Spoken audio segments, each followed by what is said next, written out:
Hello guys, আসসালামু আলাইকুম। কেমন আছেন? আশা করি সবাই অনেক অনেক ভালো আছেন। তো গাইস, আজকে আমাদের গ্রামের পাশে একটি বৌদ্ধ মন্দির আছে, সেখানেই দেখতে যাব। তো তোমরা সবাই সাথে থাকো, ফুল ভিডিও দেখতে থাকো। ভালো লাগলে অবশ্যই লাইক, কমেন্ট, সাবস্ক্রাইব করে দিবা। আর যারা ফেসবুক খানে দেখছো অবশ্যই ফলো করে দিবা, আর ইউটিউব খানে দেখলে অবশ্যই সাবস্ক্রাইব করে দিবা।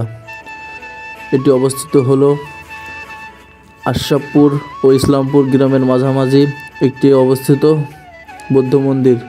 খুবই পুরনো বৌদ্ধ মন্দির এটি।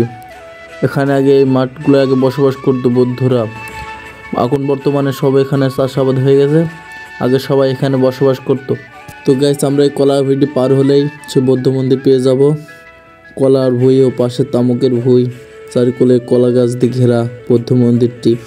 এখানে চারিকোলে ঝোড় জঙ্গলে লোড হয়ে গেছে, ভেতরে সাপ থাকতে পারে, তাও তোমাদের দেখানোর চেষ্টা করবো। ভেতরে গিয়ে দেখতে থাকো ফুল ভিডিও। আর যারা ইউটিউব দেখছো অবশ্যই সাবস্ক্রাইব করে দিবা আর পাশে থাকবা। তো গাইস, এটা সে বৌদ্ধ মন্দির, অনেক পুরনো একটি বৌদ্ধ মন্দির। চারিকোলে গাছ লোড হয়ে গেছে, ভেতরেও লোড হয়ে গেছে গাছ।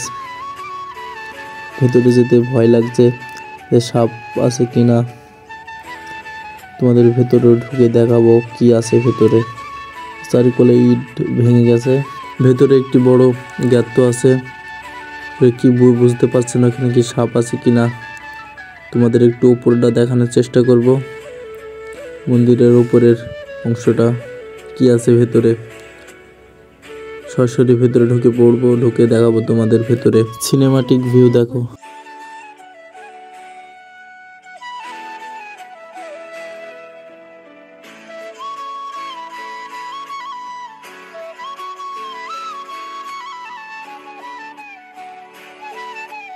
তো গাইজ, চলো এবার আশেপাশটা তোমাদের একটু ঘুরে দেখাই কেরাম কি আছে আশেপাশে। চারিকোলে গাছপালা, কলা গাছ বেশি এখানে, কলা আবাদ করে।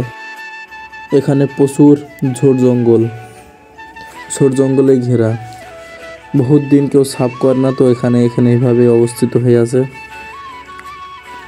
প্রায় 100 বছর আগের এই মন্দিরটি এখানে আছে, এইভাবেই কেউ ভাঙেনি। তো গাইজ, যারা এখন লাইক করে দাও, চ্যানেলটি সাবস্ক্রাইব করে দাও। ভিডিওটা এই পর্যন্তই।